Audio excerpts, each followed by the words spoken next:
Hello and welcome to Totally Trades. This session is provided to you by New Ventures Maine. New Ventures Maine has been providing in-person Totally Trades conferences for many years in Maine, and for the past 2 years, we have provided virtual sessions. These sessions are intended for people who identify as girls or as gender expansive, gender nonconforming, or non-binary, and are interested in exploring non-traditional careers. Totally Trades provides information about careers in trade and technical fields that students of any gender might want to explore. We welcome students of all abilities, backgrounds, regions, religions, and experiences. Non-traditional careers are careers that are predominantly and traditionally filled by one gender. Occupations such as truck driving, engineering, pilots, and architects are considered non-traditional occupations for women. Careers such as nursing, child care provider, and elementary teaching are considered non-traditional for men. In today's session, we will be focusing on the topic of jobs in aquaculture. Aquaculture is a non-traditional job for women. Worldwide, only 14% of aquaculture workers are women. Here in Maine, approximately 1/3 of aquaculture licenses are held by women. Aquaculture may be a new term for some of you, so before we go further, let's take a look at a definition. Aquaculture is like farming, but on the water instead of on land. Examples of aquaculture products include oysters, mussels, salmon, scallops, and kelp. There are many types of jobs available in aquaculture, including aquaculture managers, marine biologists, and deckhands that work on the boats. To get a better idea of what it's like to work in aquaculture, let's hear from some people who work in the field. First, we'll hear from 2 women from different backgrounds who both got into oyster farming.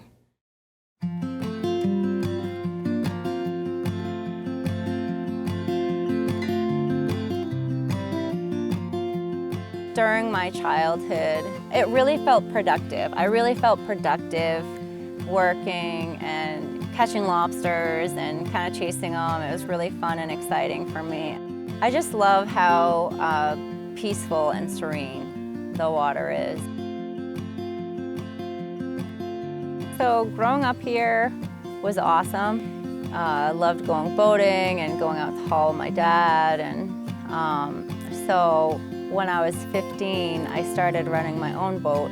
I got my captain's license, I think it was year 2016, so I've been captaining my own lobster boat since then. I took an aquaculture class and actually really fell in love with it and decided the following year to volunteer on a farm.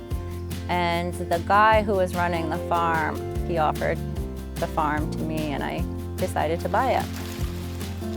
So these are my second year oysters. These should all be ready to go next year. It takes 3 years to grow my oysters. So I start them here at my seed sites where the water is a lot warmer. And as they grow and they get bigger, I move them out to my purging sites where they'll stay there.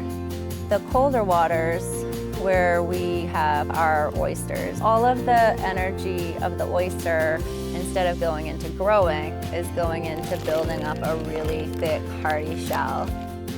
So I clean the oysters really well, and when you scrub them up, their colors shine through. They're very meaty, but they're also very sweet and crisp. You can really taste the freshness. All of the people in the community that I've talked to have been really supportive. The landowners have been really interested and excited that someone's, using the river, but I'm also growing a product that filters the water and, keeps the surrounding area of the river clean. When you see people out there kayaking and fishing, and then you see my oyster farm, and then you see lobster boats going by, everything is like all interconnected, and we all just share the ocean. And I think that that's really important, and that's what I really love to see when I go out to my site.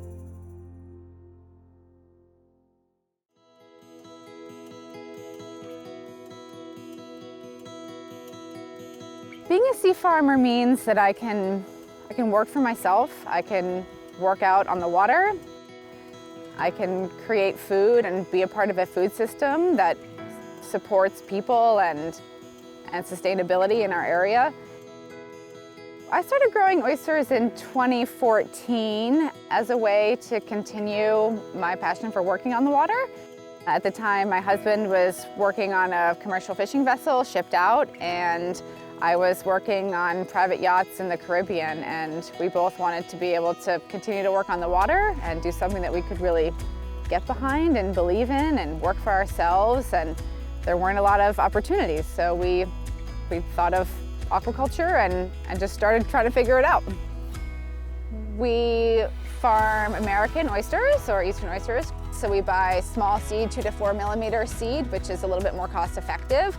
All of that goes into an upweller, which is essentially a nursery for it. It helps facilitate the feeding process so it grows more rapidly before it goes out onto our Maine standard lease. So we have a 20-acre standard lease in Thomas Bay. We grow all of our oysters in floating cages. We use the oyster grow system.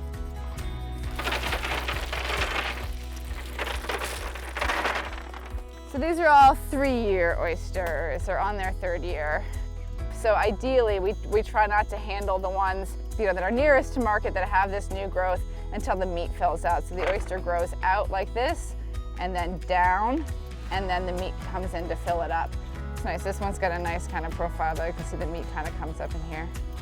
I think our food itself has a lot of value. I think that we're creating another product that Mainers can be proud of. I think that Maine seafood is some of the best seafood in the world, and it's a brand that we can all be proud of. It's not just the work that we do. We provide job opportunities for a few different employees and keep them busy. We also have a presence on the bay that I think we're helping clean up the water, and we're always willing to teach people more about what we're doing. I think that we're going to find as things change along the coast that it's not something that we just want to have, it's something that we need to have. I think there's going to be a cultural shift in understanding that we have a really, really abundant resource, and that there are ways to tap into it that can be both economically sustainable and environmentally safe. And I see working waterfronts in Maine as combining those two. I would definitely like to be able to pass on my farm to my daughter. I'd see something about aquaculture that is much bigger than myself. But I think that there's gain for future generations. It's a lot of the reason why I do it.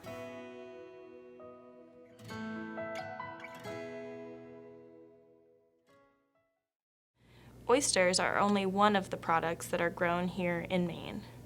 Next, we'll hear about a different type of business.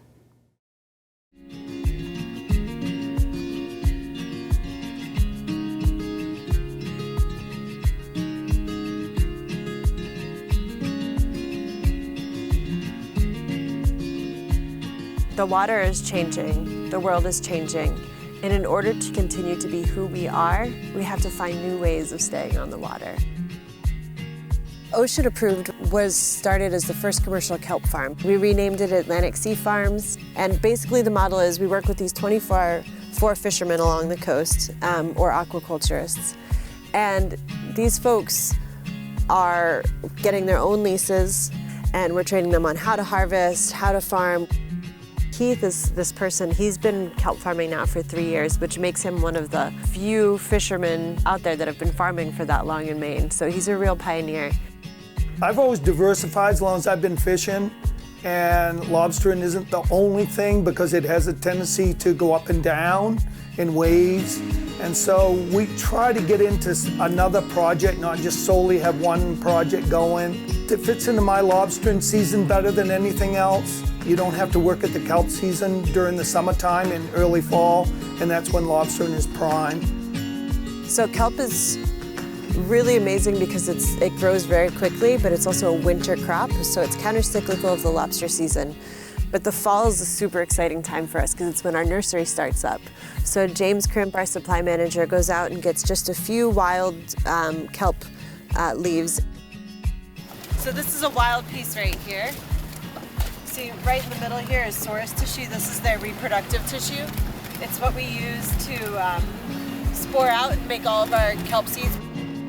So when we bring the seeds out of the nursery, they're on these spools with line wrapped around them and with about 30-day-old kelp babies growing on them. And we bring it out to the fishermen. And what we do is put a 3/8 rope through the seed spool when we start, and the rope comes out of this end, and the seed spool will unwrap onto the rope, and the spores will collect to the rope over a period of time, and hopefully in the spring it'll be growing very nice and tall. From an environmental perspective, this is even more exciting because every time we plant a blade of kelp and then take it out of the water, we're actually removing nitrogen and carbon from the water. The stuff is so good for you. It's filled with potassium and calcium.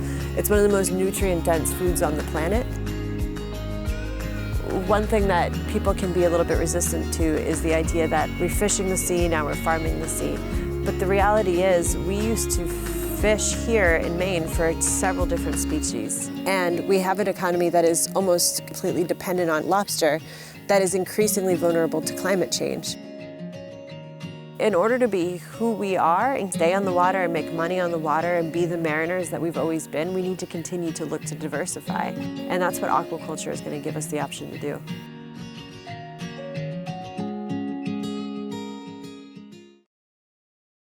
Thank you to the Maine Aquaculture Association for making their videos available to us. If you are considering a career in aquaculture, it may help to know that there is a good future for this type of job and the average pay is good as well. Do you like being on and around the water? Are you someone who likes to work with your hands? Are you intrigued by the idea of working in a new industry? Do you like to work independently? Maybe you even have aspirations to have your own business, like some of the people in the videos we saw. The education and training required for aquaculture works varies by job. Some jobs may require a college degree, while others may only require on-the-job training.